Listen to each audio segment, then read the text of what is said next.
अस्सलाम वालेकुम, आप देख रहे हैं डॉन न्यूज़ का मेज़बान अब्दुल गफ्फार। प्रोग्राम रिप्ले के एक और एपिसोड के साथ पाकिस्तान क्रिकेट बोर्ड के हवाले से आज बात करेंगे। प्रोग्राम में खुसूसी तौर पर चूँकि अनसर्टनिटी बरकरार है, रमीज़ राजा साहब ने गुज़श्ता हफ्ते प्रेस कॉन्फ्रेंस की। उन्होंने साफ तौर पर कहा कि उनको नहीं मालूम कि उनका फ्यूचर क्या होगा, जो करना है प्राइम मिनिस्टर को करना है। लेकिन उन्होंने ये ज़रूर कहा कि वो एक और इंटरव्यू बाद में जो मीडिया में उसको रिपोर्ट किया गया कि वो ख़ुद जाना नहीं चाहते, उनकी ख्वाहिश है कि वो काम करें। लेकिन क्या ये सारे मामलात हैं? रमीज़ राजा साहब की गुफ्तगू में बहुत सारी चीज़ें जो हैं वो मौजूद थी, जिनको हम डिस्कस करेंगे। और हमारे साथ मौजूद हैं पाकिस्तान क्रिकेट बोर्ड के साबिक चेयरमैन खालिद महमूद साहब, उनको खुशामदीद कहते हैं। अस्सलाम वालेकुम खालिद साहब, बहुत शुक्रिया प्रोग्राम में आने के लिए। सर, पहले तो मैं बात करूँगा ये जो अनसर्टनिटी इस वक्त बनी हुई है क्रिकेट बोर्ड के हवाले से कि चेयरमैनशिप रहेगी नहीं रहेगी, तब्दीली होगी नहीं होगी, इसका क्या असर पड़ता है पाकिस्तान क्रिकेट बोर्ड पर, मुलाजमीन पर, क्रिकेटर्स पर, पूरे एक क्रिकेट सेटअप पर, और इसका कोई हल है?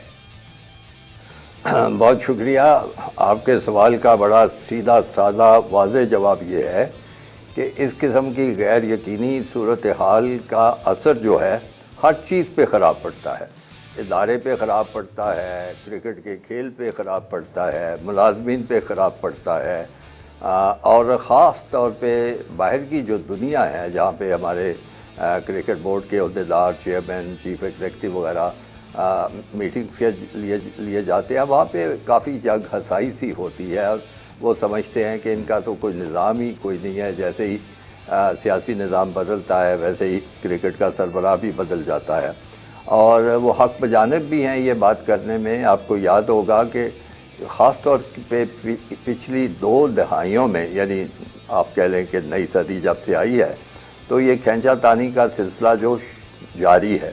और ख़ास तौर पे वो खींचा तानी उस वक्त बहुत ही हो गई थी जब ज़का अशरफ जो थे वो चेयरमैन मुकर्रर हुए थे, और उसके बाद दौर बदला, सियासी इंतखाबात हुए, नई हुकूमत आ गई, और उसके नतीजे में गालिबन नजम सेठी साहब का तकर्रर हुआ। फिर ये दोनों अदालतों में गए और इस तरह की चल रही थी रस्साकशी के एक दिन पता लगता था कि अदालत ने उनके हक़ में फ़ैसला किया है, फिर उसके बाद पता लगता कि दूसरे के हक़ में फ़ैसला किया है।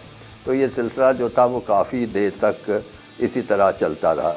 फिर ये हुआ कि जब नजम सेठी साहब बने बाकायदा चेयरमैन पाकिस्तान क्रिकेट बोर्ड, वैसे वो पहले भी बड़े अख्तियार थे उस दौर में, ये मैं बात कर रहा हूँ 2013 से लेकर 2018 के ज़माने की। जी। तो उनका यानी चुना हुआ जो था, चुनी हुई शख्सियत जो थी, वो मेरी मुराद शहरयार खान साहब से है।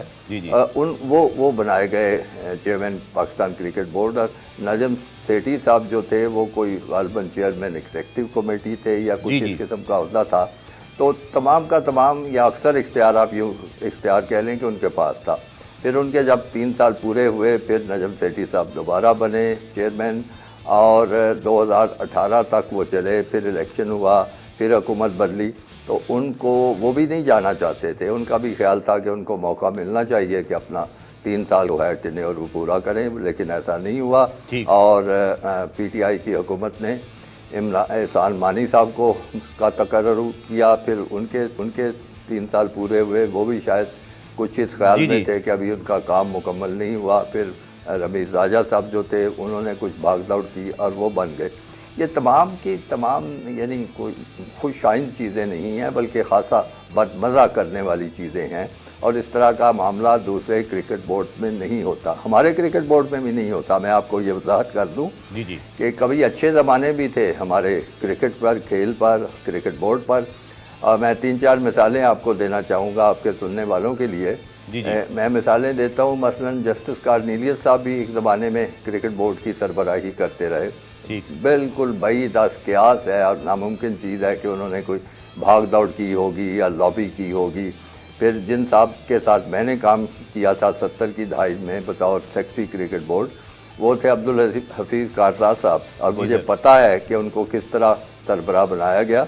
जुल्फ़कार अली भुट्टो मरहूम जो थे वो वज़ीर आज़म पाकिस्तान थे, वो ख़ुद भी क्रिकेट के शौकीन थे, और उनको कारदार साहब की जो अहलियत थी, जो उनका रिकॉर्ड था, जो उनके कारनामे थे, उनका भी पता था। तो उन्होंने उनको दावत दी कि हफीज़, पहले नाम से उनको बुलाया करते थे कि हफीज़ आप ये क्रिकेट का काम संभाल लें, और उन्होंने बड़ी खुशी से संभाल लिया। उसके बाद फिर और भी बड़े नाम हैं, ख़ास तौर पे मैं जिक्र करना चाहूँगा एयर मार्शल नूर खान का, एयर मार्शल नूर खान को कौन नहीं जानता, और उनकी जो खेलों के लिए खिदमात हैं, ख़ास तौर पे बाकी भी बड़ी खिदमात हैं। एयरफोर्स को उन्होंने बड़ा अच्छा चलाया। 1965 की जंग के वो हीरो थे, उस एयरफोर्स के जो कारनामे थे।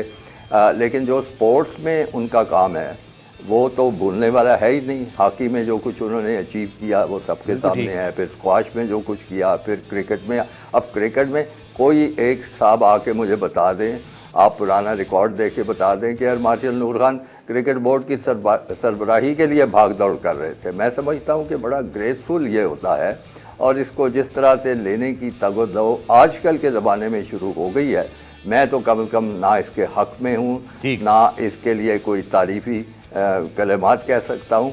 मैं अपनी मिसाल भी दे सकता हूँ, वैसे देनी नहीं चाहिए, लेकिन सिर्फ एक बात को यानी एक पॉइंट आपके सामने लाने के लिए कि मेरा जब तकर्रर पहली दफ़ा हुआ था 1998 में, उस वक्त के वज़ीर आज़म नवाज शरीफ साहब थे, और उनको मेरी क्रिकेट से दिलचस्पी का पता था। उनको ये पता था ये किसी ज़माने में सेक्रेटरी रह चुका है, और हम उस ज़माने में तकरीबन इकट्ठे बैठ के मैच देखा करते थे।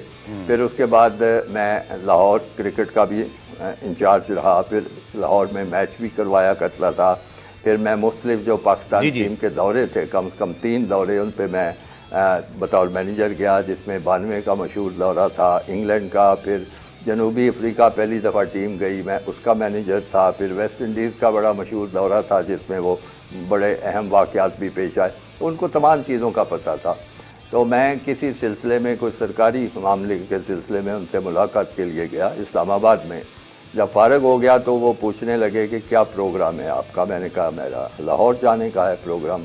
तो कहने लगे आए इकट्ठे चलते हैं। तो ज़ाहिर है वज़ीर आज़म का अपना जहाज़ होता है, उसमें हम बैठे लाहौर की तरफ चल पड़े। तो रास्ते में कोई मैच जो वो शायद टीवी पे भी देख रहे थे या कुछ ऐसा सिलसिला था, तो कहने लगे आप आजकल क्रिकेट देख रहे हैं। मैंने कहा जी देख रहा हूँ। तो क्या सूरत हाल है, बहुत ख़राब खेल रही है हमारी टीम। मैंने कहा जी बहुत ख़राब खेल रही है। तो कहने लगे कि आप कुछ करते क्यों नहीं। तो मैंने हंसते हुए कहा कि मैं क्या कर सकता हूँ, मेरे पास क्या इख्तियार है। तो उसी वक्त वो कहने लगे कि आप इख्तियार ले लें। और इस 3 फ़िक्रों के सारे मुज़ाकरात के बाद मुझे चेयरमैन पाकिस्तान क्रिकेट बोर्ड बना दिया गया। तो मैं समझता हूँ कि ये ओहदा इतना शानदार है, और ये खेल जो है इतना लोगों का मरगूब खेल है कि इसके लिए इस किस्म की बदमज़गी, छीना झपटी, भाग दौड़ जो है वो किसी तरह काबिल कबूल। ठीक है खालिद महमूद साहब, अभी आपकी रिसेंटली वज़ीर-ए-आज़म पाकिस्तान शहबाज शरीफ साहब से मुलाकात हुई, और इस मुलाकात के बाद जो बहुत सारी खबरें, बहुत सारी स्पेकुलेशन हुई कि शायद आपको क्या नया चेयरमैन पीसी बनाया जा सकता है। क्या क्रिकेट बोर्ड के हवाले से कोई मुलाकात थी? सर आप आज मौजूद हैं, बताइएगा ये मुलाकात क्या क्रिकेट के मामलात के लिए थी या कोई और सिलसिला था? क्या चेयरमैनशिप के हवाले से आपसे कोई बात हुई? रमीज़ राजा साहब के हवाले से कोई बात हुई?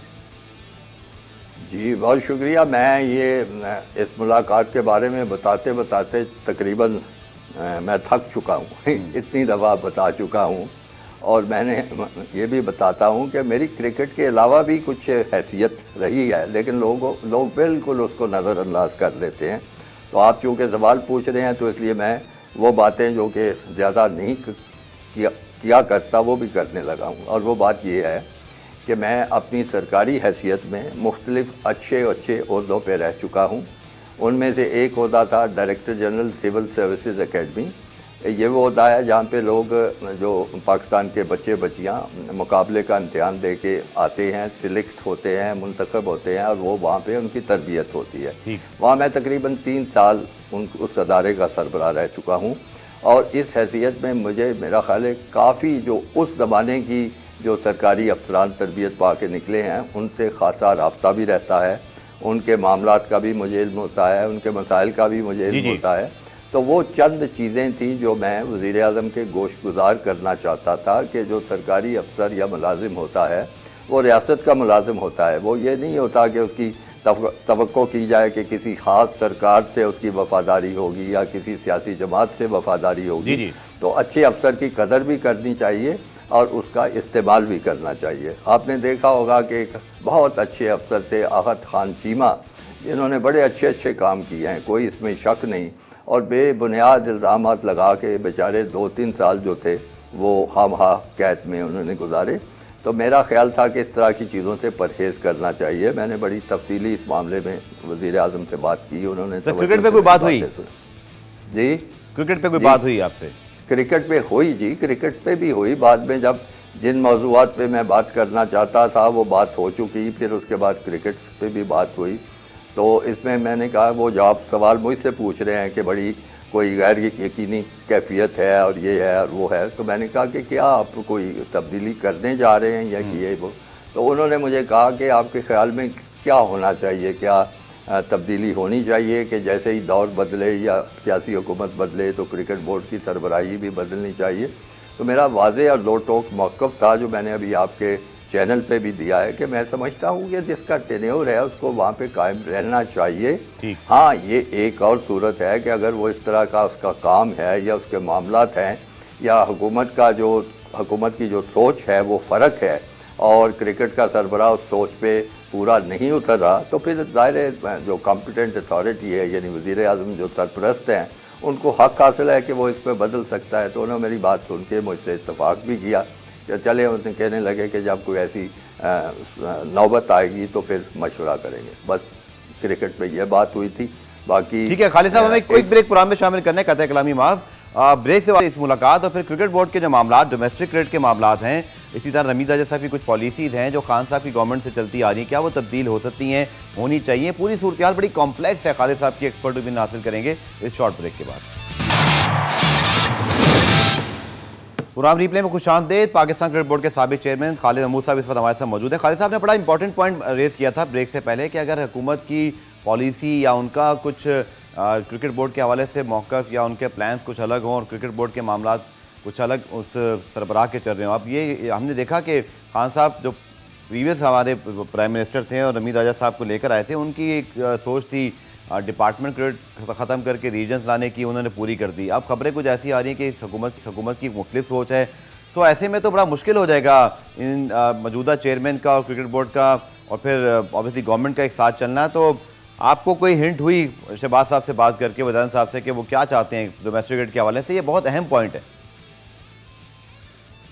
जी। मेरा तासुर ये है कि वो इस मामले को अभी ज़्यादा वक्त नहीं दे सके। मेरा यही तासुर है क्योंकि उनको कोई तफसीलात का नहीं पता था। वो तो मैं अगर उस पर बात करना शुरू कर देता तो सारी बात हो सकती थी, लेकिन चूँकि उन्होंने कहा कि अच्छा किसी मुनासिब वक्त पे के बारे में बात करेंगे, तो मेरे ख्याल में वो इस तरफ ज़्यादा तवज्जो नहीं दे पा रहे। बाकी जो आपने बात की है, आपको पता है कि जब ये मामला हुआ था साबका हुकूमत के ज़माने में, तो ये बड़ा एक मुतनाज़ सा मसला था। ये नहीं था कि सारे लोग बड़े इससे खुश थे। मैं समझता हूँ कि अक्सरियत जो थी वो इससे नाखुश थी इस मामले से, और मैं ज़ाती तौर पे भी नाखुश था। इसलिए था कि ये जो महकमे आए थे क्रिकेट में, ये नहीं थे कि खुद ही भागे चले आए थे। आपको मैं बता दूँ कि चूँकि मैं उस क्रिकेट बोर्ड से वाबस्ता रहा हूँ जिन्होंने ये नया निज़ाम मुतारफ़ कराया था, और वो था अब्दुल हफीज़ कारदार साहब का ज़माना, जो 72 से लेकर 77 तक क्रिकेट बोर्ड के सरबराह थे। और उन्होंने इस सिलसिले में गौर व फिक्र भी किया, मशवरे भी किए, और फिर उसके बाद ज़ाती उन्होंने बड़ी काविश की, मेहनत की। ये यानी बैंकों को लाना इस सिलसिले में और कौमी फ़िज़ाई कंपनी को इसमें लेके आना और दूसरे शोबों को ले आना कोई आसान काम नहीं था। उन्होंने इन शोबों के सरबराहों से मुलाकातें की और उनको कायल किया और फिर माइल किया कि वो आ जाएं और क्रिकेट में सरमायाकारी करें। और हम पूछते थे कि आप ये क्यों भाग दौड़ कर रहे हैं? वो कहने लगे, देखो तुम लोगों ने तकसीम मुल्क से पहले का ज़माना नहीं देखा। मुझे पता है कि कितने अच्छे बासलाहियत और होनहार खिलाड़ी जो थे वो सिर्फ पेट की खातर क्रिकेट को छोड़ के तो दूसरे महकमों में चले गए। कोई रेलवे में मामूली सी मुलाजमत में चला गया, कोई फौज में भर्ती हो गया, कोई किस। तो उन्होंने कहा कि जब तक हम इन लोगों की, खिलाड़ियों की जो यानी रोज़ी रोटी का बंदोबस्त नहीं करते, ये क्रिकेट पे तवज्जो नहीं दे सकेंगे।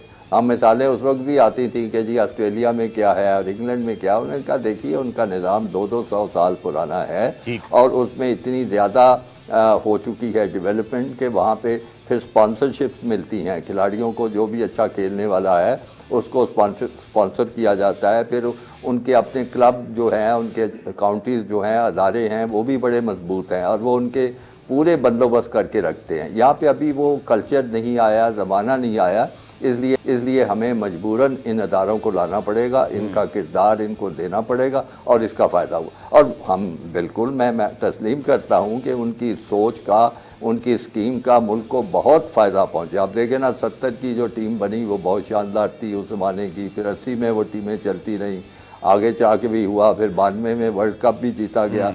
तो ये सारे मामला बड़े अच्छे। अब मुसीबत ये बन गई है कि चंद अच्छे खिलाड़ी जो आ गए हैं उनके लिए तो कुछ ना कुछ इंतज़ाम हो जाता है। अब जितने भी मुख्तलिफ इलाकाई तंजीमों के लिए खेलते हैं, क्लबों के लिए खेलते हैं, आपका ख्याल है कि उसमें अच्छे खिलाड़ी नहीं होंगे? बहुत अच्छे खिलाड़ी होंगे। और अगर हम उनका उसी तरह बंदोबस्त करें या ख्याल करें जैसा कि वो महकमों की तरफ से किया जाता था, उनको नौकरियां मिल जाए, तो फिर बहुत से नए खिलाड़ी जो हैं वो भी शौक़ से आएंगे और इस क्रिकेट में दिलचस्पी लेंगे। और आपको कभी भी ये मसला नहीं होगा कि अगर बाबर आजम ना हुआ तो क्या बनेगा, या रिजवान ना हुआ तो क्या बनेगा, शाहिद अफरीदी ना हुआ। ये हमारे यानी टॉप के खिलाड़ी हैं, वर्ल्ड क्लास खिलाड़ी हैं, लेकिन मैं समझता हूं कि हमारी कोशिश होनी चाहिए कि हमारे 8-9 इस तरह के खिलाड़ी हों और हमें कभी कोई दिक्कत पेश ना आए। ये इसी सूरत में मुमकिन है कि आप महकमाना टीमों को, महकमों को किरदार दें। और अगर बिल्कुल आप नहीं समझते कि अलहदा उनकी टीमें होनी चाहिए, तो आप ये भी कर सकते हैं, एक हाइब्रिड सिस्टम भी ला सकते हैं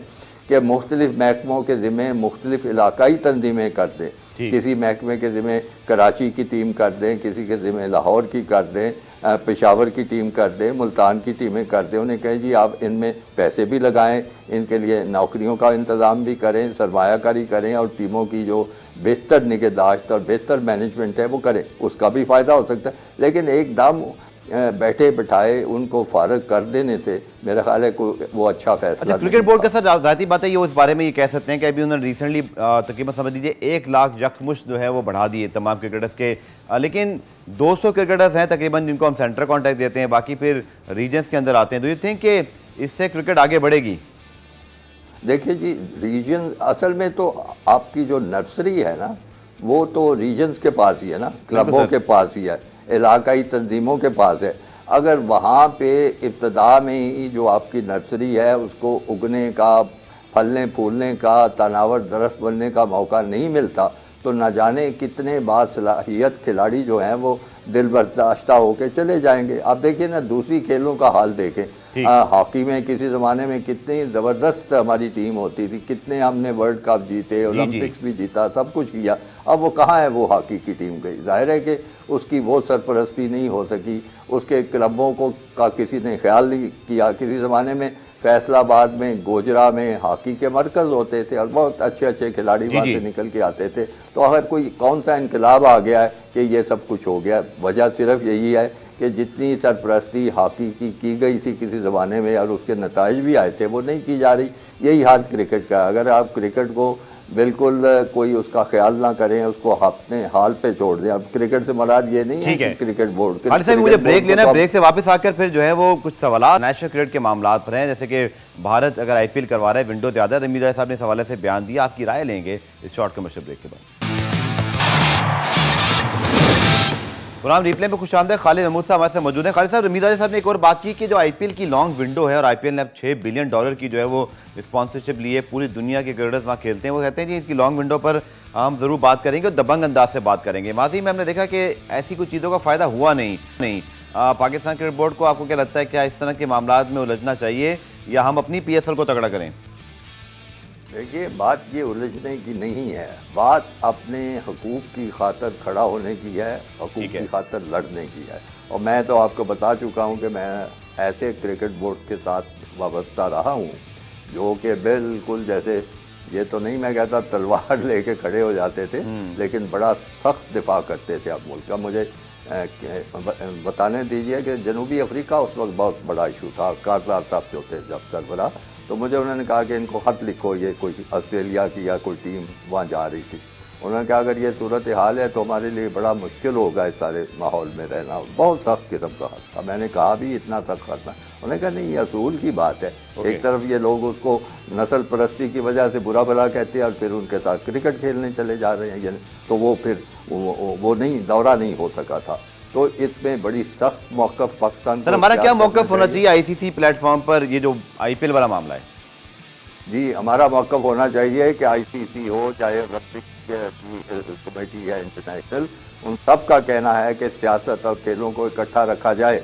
आप हमें बताएं कि क्या ये सियासत नहीं हो रही कि पाकिस्तान के खिलाड़ियों को वहाँ नहीं लाया जा रहा है? नंबर 1, इसका सवाल उठाया जाए और लॉबी की जाए। अकेला एक बंदा बात करे तो बात नहीं बनती, इसके लिए सारों को अपना हमनवा बनाना चाहता है। फिर उसके बाद है कि अच्छा जी, अगर इतनी कोई इनकी मजबूरी है तो कम से कम ये विंडो वाली बात ख़त्म कर दें। अगर हमें नहीं बुलाना तो विंडो शिंडो छोड़ें, हम इसी दिनों में मैच अपने खेलेंगे और ये करेंगे। ये 2 चीज़ें होनी चाहिए।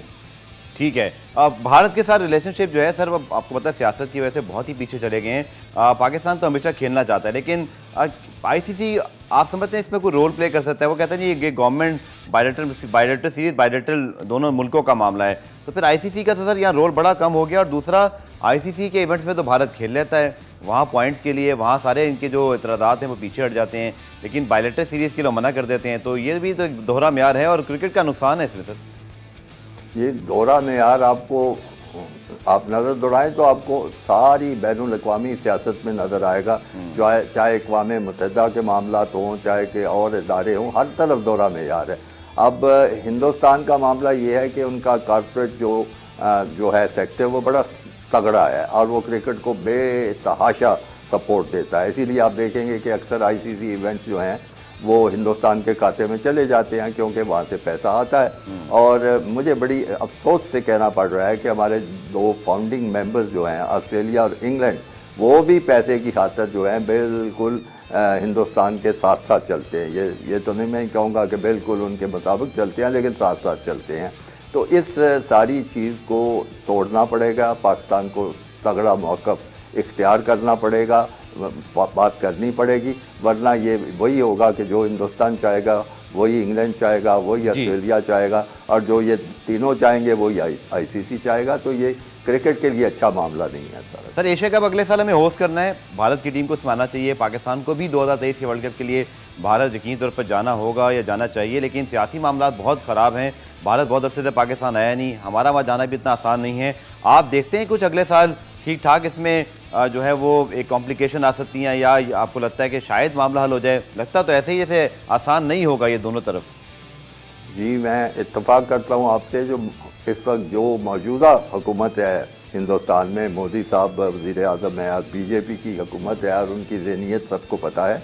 मेरा ख़्याल है वो किसी ना किसी बहाने से, ये तो नहीं कि ख़ुद नहीं एशिया कप में खेलेंगे, वो एशिया कप को ही आगे पीछे करना शुरू कर देंगे। मतलब इस किस्म का मौक़िफ़ होगा कि जो सूरत हाल है सिक्योरिटी की और ये वो अच्छी नहीं है, इसलिए इसको मौखर कर दिया जाए या किसी और। लेकिन खाली भाई कतई कलामी ऑस्ट्रेलिया की टीम अभी यहाँ से होकर गई है, अगर इंशाल्लाह इंग्लैंड की टीम भी आ जाएगी तो भारत के पास कोई अब जवाब नहीं होगा। तो हमारी तैयारी पक्की होनी चाहिए सर कि भारत, और दूसरा रहनुमाई फरमाइएगा, आपके ख्याल में भारत को पाकिस्तान आके खेलना चाहिए और हमें भी इस चीज़ को मेक श्योर करना है? जी बिल्कुल होना चाहिए, लेकिन जवाब बनाना अब्दुल गफ़ार साहब मुश्किल काम कौन सा है? आप जानते हैं कि इस मुल्क में जो दहशत गर्दी के वाक़यात होते हैं उसमें अक्सर व बेशतर हिंदुस्तान का भी हाथ होता है। साबित करना बड़ा मुश्किल है, लेकिन ऐसे ही तो नहीं ना कि हर तरफ पटाखे फूट रहे होते हैं और ख़राबी हो रही है। तो वो जवाब पैदा करना मेरे ख्याल में कोई मुश्किल नहीं है, तो वो कोई ना कोई कर लेंगे। मैं कोई ज़्यादा पुरुम्मीद नहीं हूँ इस मामले में। ठीक है सर, पुराने में एक ब्रेक शामिल करते हैं। आखिरी पार्ट में आकर मज़ीद सवालात हैं खालिद महमूद साहब से करेंगे, हमारे साथ मौजूद रहिए। आखिर में आप तकरीबन 4 से 5 मिनट क्विक 2-3 सवाल करूँगा खालिद साहब से। खालिद साहब, एक आपके बयान का मतलब लोगों ने कुछ और लिया, लेकिन मैं चाहता हूँ कि पर्सनल सवाल ये है कि वो ये है कि अगर आपको चेयरमैन PC बनने की ऑफर होती है तो शायद आप इनकार नहीं करेंगे। लोगों ने कहा कि शायद खालिद साहब की बात हो गई है या ऐसा कुछ है, इसका कुछ बता दीजिएगा प्लीज़। देखिए, वो पता नहीं किसी चैनल वाले ने ही पूछा था, मैंने कहा देखिए फ़र्क होता है। एक फ़र्क होता है कि आप किसी ओहदे के लिए भाग दौड़ कर रहे हैं, मैं कोई भाग दौड़ नहीं कर रहा, ना करूँगा, ये मैं आपके वाज़े तौर पे आपको बता रहा हूँ, ये भागदौड़ वाला अहदा है ही नहीं, इज़्ज़त का अहदा है। तो बाकी यह है कि जी आपको कोई कहेगा तो मैंने कहा उस पर मैं गौर करूँगा, दायरे को ना करने का, क्योंकि मैं एक अपनी सलाहियत होती है, काम करने का एक सलीका होता है मेरा। इतना यानी कोई ऐसा आपको क्रिकेट एडमिनिस्ट्रेटर इस मुल्क में नहीं मिलेगा, मेरी नज़र में नहीं है, जो तकरीबन 50 साल से वाबस्ता रहा हो क्रिकेट के इंतजाम से मुख्तलिफ हैसियत हो। तो मैं ख्वाह कह दूँ कि जी नहीं जी मुझे कहेंगे भी तो मैं नहीं मानूंगा। अगर कोई ऐसी पेशकश हुई तो इंशाल्लाह उस पर गौर। अच्छा सर, आखिर में नजम सेठी साहब चूँकि प्रीवियस गवर्नमेंट में थे, जब खान साहब से पहले पाकिस्तान सुपर लीग और दीगर मामला पर उनको बड़ा क्रेडिट दिया जाता है, लेकिन फिर जाहिर बात है वो छोड़ के चले गए थे जब ये सारा मामला हुआ। तो आपको लगता है कि अगर ये जो चेंज की बात हो रही है उनका नाम ही लिया जा रहा है, इस पर आप ही क्या राय है? जी उनकी कामयाबियां हैं। मैं समझता हूं कि PSL को चलाने में, उसको तरक्की देने में, उसको बेहतर अंदाज में पेश करने में, वो चूँकि उनका कारोबारी तजर्बा भी है तो उन्होंने इस चीज़ को बहुत अच्छी तरह चलाया था, इसमें कोई शक नहीं। दूसरे मामला भी कई हुए उनके दौर में, तो उनका तजर्बा तो है। और ये भी ज़रूरत है कि उनका जो दौर था, यानी जो टेन्योर था, वो ख़त्म हो गया जल्दी, क्योंकि 2018 में इलेक्शन हो गया। तो अगर उनका सोच ऐसी है या वो चाहते हैं तो मैं तो उस पर नहीं समझता कोई काबिल एतराज़ बात है। और क्या उसके लिए वैसे वो अगर कोशिश या भागदौड़ कर रहे हैं तो वो मैं समझूंगा कि नहीं करनी चाहिए। तो उनका नाम तो आ रहा है, आपके मीडिया में आ रहा है, मुख्तलिफ तजज़ियों और खालिद साहब बहुत बहुत शुक्रिया कतई कलामी। लेकिन प्रोग्राम का वक्त इख्तिताम पजीर हुआ और बहुत सवाल थे, लेकिन इंशाल्लाह नेक्स्ट जो इंटरव्यूज़ में ज़रूर आपसे करेंगे। प्रोग्राम रिप्लाई देखने का शुक्रिया। कल दोबारा से मुलाकात होगी, तब तक के लिए अल्लाह।